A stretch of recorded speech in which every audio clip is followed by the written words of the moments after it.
ದೇವದತ್ತ ಬಂದ, ಸದ್ಗುರು ದೇವದತ್ತ ಬಂದ.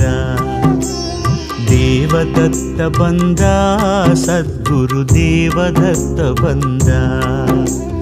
ಜೋಳಿಗೆಯ ಧರಿಸಿ ಭಸ್ಮಲೇಪ ಮಾಡಿ ಷಟ್ಕರ ಶೂಲಪಾಣಿ ಬಂದ, ತ್ರಿಶೂಲಪಾಣಿ ಬಂದ. ದೇವದತ್ತ ಬಂದ, ಸದ್ಗುರು ದೇವದತ್ತ ಬಂದ.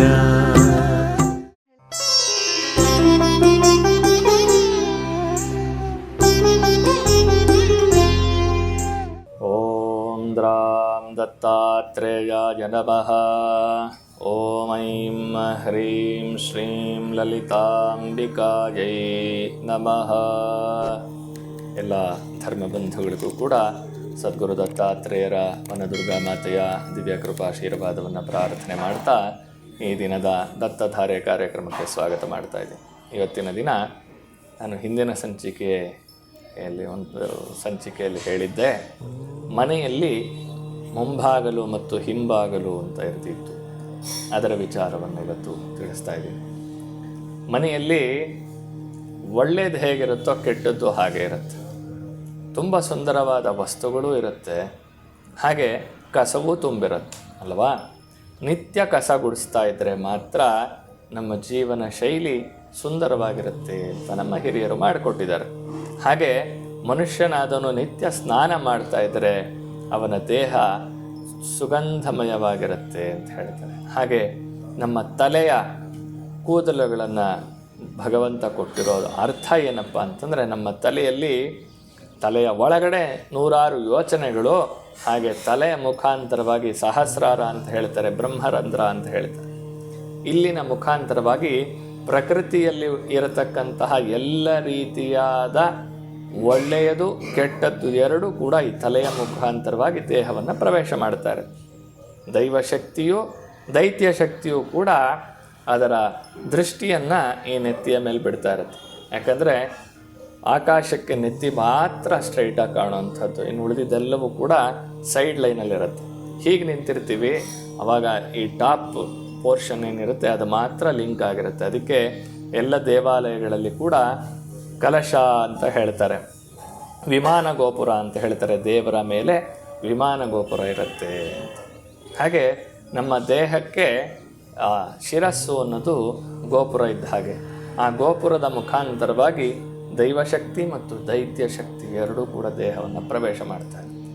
ಹಾಗೆ ಮನೆಯಲ್ಲಿ ಕೂಡ ಕಸ ಹೇಗಿರುತ್ತೋ, ಮಹಾಲಕ್ಷ್ಮಿ ಹೇಗಿರ್ತಾಳೋ ಹಾಗೆ ಜ್ಯೇಷ್ಠಾಲಕ್ಷ್ಮಿ ಕೂಡ ಬರ್ತಾ ಇರ್ತಾರೆ. ಆದ್ದರಿಂದ ಮನೆಯಲ್ಲಿ 2 ಬಾಗಿಲಿದ್ದರೆ, ಅಂದರೆ ಅದು ಬಾಲ್ಕನಿ ಬಾಗಿಲಾಗಿರಲಿ ಅಥವಾ ಅಡುಗೆ ಮನೆಯಿಂದ ಪಾತ್ರೆ ತೊಳೆಯೋಕ್ಕೆ ಮಾಡ್ಕೊಂಡಿರೋ ಬಾಗಿಲಾಗಿರಲಿ, 2 ಬಾಗಿಲಿದ್ದರೆ ಮೊದಲು ಬೆಳಗ್ಗೆ ಎದ್ದ ತಕ್ಷಣ ಹಿಂದಿನ ಬಾಗಿಲನ್ನು ತೆಗಿರಿ.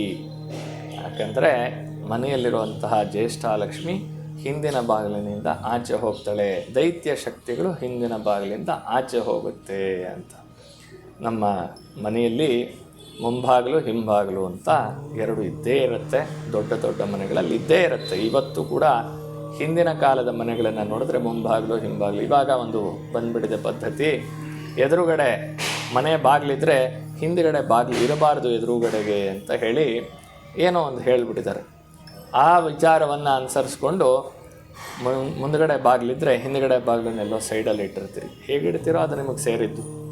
ನಮ್ಮ ಮನೆಯಲ್ಲಿದ್ದಂತಹ ವಿಚಾರ ಹೇಳ್ತೀನಿ. ಹಿಂದಿನ ಬಾಗಿಲು ಇರೋದು ಬೆಳಗ್ಗೆ ಎದ್ದ ತಕ್ಷಣ ಮೊದಲು ಹಿಂದಿನ ಬಾಗಿಲಿಂದ ಆಚೆ ಹೋಗ್ತಾಯಿದ್ವಿ. ಆಚೆ ಹೋಗಿ ಅಲ್ಲಿ ತುಳಸಿ ಬೃಂದಾವನ ದರ್ಶನ, ಆನಂತರ ಗೋಮಾತೆಯ ದರ್ಶನವನ್ನು ಮಾಡ್ಕೊಂಡು ಬಂದು ಕೈಕಾಲು ಮುಖ ತೊಳ್ಕೊಂಡು ಮುಂದಿನ ಬಾಗಿಲನ್ನು ತೆಗೆಯೋರು ನಮ್ಮಲ್ಲಿ ಹಿರಿಯರು. ನಮ್ಮ ಗುರುಗಳು ಮೊದಲು ಅವರು ಇಳಿದು ಬಂದ ತಕ್ಷಣ ಇಳೀತಾ ಇರುವಾಗಲೇ ಅವರು ಎದುರುಗಡೆ ಯಾರು ಬರ್ಬೋದು, ಆಚೆ ಹೋಗಿ ಈಚೆ ಹೋಗಿ ಅಂತ ಇರಲಿಲ್ಲ. ಶ್ರೀರಾಮ್ ಶ್ರೀರಾಮ್ ಶ್ರೀರಾಮ್ ಅನ್ನೋ ಅದೇ ನಮಗೆ ಅಲಾರಾಮ್ ಇದ್ದ ಹಾಗೆ ಇರ್ತಾಯಿತ್ತು.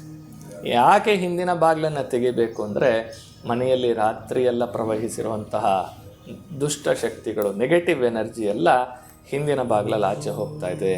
ನಾವು ಕೈಕಾಲುಗಳನ್ನು ತೊಳೆದು ಸ್ನಾನ ಮಾಡಿದಾಗ ನಮ್ಮ ದೇಹದಲ್ಲಿ ಬಂದಿರುವಂತಹ ಯಾವುದೇ ದುಷ್ಟ ಶಕ್ತಿಗಳಾಗಲಿ ಅಥವಾ ದುಷ್ಟ ದೃಷ್ಟಿಗಳಾಗಲಿ ದೂರವಾಗ್ತಾ ಇದೆ. ಆ ನಂತರ ನಾವು ತಲೆಯನ್ನು ಹಿಂದಕ್ಕೆ ಬಾಚ್ತೀವಿ. ಯಾರು ಹೀಗೆ ಮುಂದಕ್ಕೆ ಬಾಚ್ಕೊಳ್ಳಲ್ಲಲ್ವಾ, ಮುಖಕ್ಕೆ ಅಡ್ಡ ಯಾರು ಕೂದಲನ್ನು ಇಡಲ್ಲ, ಹಿಂದಕ್ಕೆ ಬಾಚ್ತೀವಿ. ಆ ಹಿಂದಕ್ಕೆ ಬಾಚಿದಾಗ ನಮ್ಮ ದೇಹದಲ್ಲಿ ಬಂದಂತಹ ದುಷ್ಟ ದೃಷ್ಟಿಗಳು ದೂರವಾಗುತ್ತೆ. ಅದಕ್ಕೆ ಹಿರಿಯರು ಸದಾಕಾಲ ಮರದ ಬಾಚಣಿಗೆಯಿಂದ ಬಾಚೋರು. ಮರ ಅನ್ನೋದು ಮಹಾಲಕ್ಷ್ಮಿಯ ಸಂಕೇತ. ಅವಳು ನಮ್ಮ ತಲೆಯಲ್ಲಿದ್ದಂತಹ ಎಲ್ಲ ದುಷ್ಟ ಶಕ್ತಿಗಳನ್ನು ದೂರ ಮಾಡ್ತಾ ಇದ್ದಾಳೆ ಅಂತ. ಇವತ್ತು ಪ್ಲಾಸ್ಟಿಕ್ ಬಾಚಣಿಗೆ ಎಲ್ಲ ಪ್ಲಾಸ್ಟಿಕ್ ಜೀವನ ಆಗಿಬಿಟ್ಟಿದೆ. ನಮ್ಮ ಆ ತಲೆಯನ್ನು ಬಾಚು ಅಂತ ಹೇಳ್ತಾರೆ. ಬಾಚಿದ ನಂತರ ಹಣೆಗೆ ಲಾಂಛನವನ್ನು ಇಡು ಅಂತಾರೆ. ಅಂದರೆ ಯಾವ ದುಷ್ಟ ಶಕ್ತಿಗಳು ದೂರ ಹೋಯ್ತೋ ಅದು ಮತ್ತೆ ಪ್ರವೇಶ ಮಾಡಬಾರ್ದು ಅಂತ ಅದಕ್ಕೆ ರೆಡ್ ಸಿಗ್ನಲ್, ಫುಲ್ ಸ್ಟಾಪ್ ಇಡು ನಿನ್ನ ಆಜ್ಞಾ ಚಕ್ರದಲ್ಲಿ ಅಂತ ಹೇಳ್ಕೊಟ್ರು. ಇದನ್ನು ನಾವು ಎಷ್ಟು ಜನ ಮಾಡ್ತೀವಿ?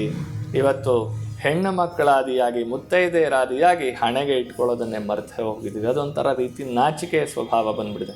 ಹಣೆಗೆ ಇಟ್ಕೊಂಡ್ರೆ ಏನು ನೀನು ದೇವಿನಾ, ನೀನೇನು ದುರ್ಗೆನಾ ಅಂತ ಕೇಳ್ಬಿಡ್ತಾರೆ ಅಂತ ಈ ಸಣ್ಣ ಸಾಸಿವೆ ಕಾಳಿಗಿನ್ನ ಸಣ್ಣದಾಗಿ ಹಣೆಗೆ ಇಟ್ಕೊಳ್ಳೋಂತಹ ಪದ್ಧತಿ ಬಂದು ಕೂತ್ಕೊಂಡ್ಬಿಟ್ಟಿದೆ.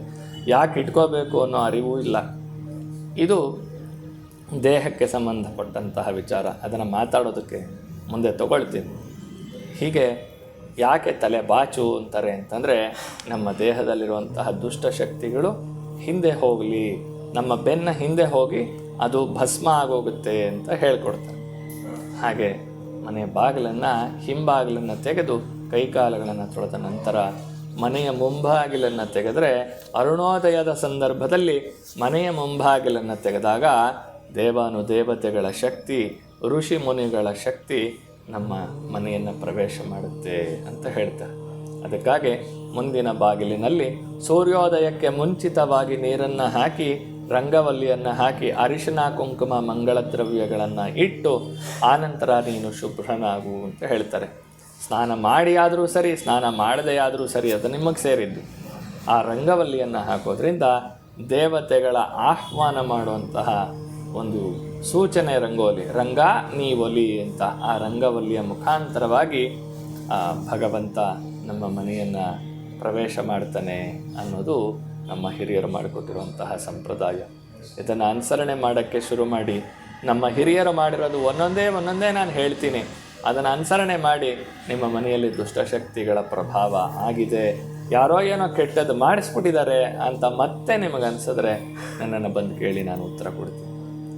ಇಂತಹ ಒಂದು ವಿಚಾರಗಳನ್ನು ತಿಳಿಸೋದಕ್ಕಾಗಿಯೇ ಈ ದತ್ತಧಾರೆ ಕಾರ್ಯಕ್ರಮ ಇದೆ. ನಿಮ್ಮ ಮನೆಯಲ್ಲಿ ನೀವು ಮಾಡ್ತಾ ಇರುವಂತಹ ಲೋಪ ದೋಷಗಳನ್ನು ಸರಿ ಮಾಡ್ಕೊಳ್ತಾ ಹೋಗಿ. ಹಿರಿಯರು ಅನುಸರಿಸಿರುವಂತಹ ನಿಯಮಗಳಲ್ಲಿ ಯಾವುದು ಬದಲಾವಣೆ ಮಾಡೋಕ್ಕೆ ಸಾಧ್ಯ ಇದೆಯೋ ಅದನ್ನು ಗುರುಗಳು ಮಾಡಿಬಿಟ್ಟಿರ್ತಾರೆ.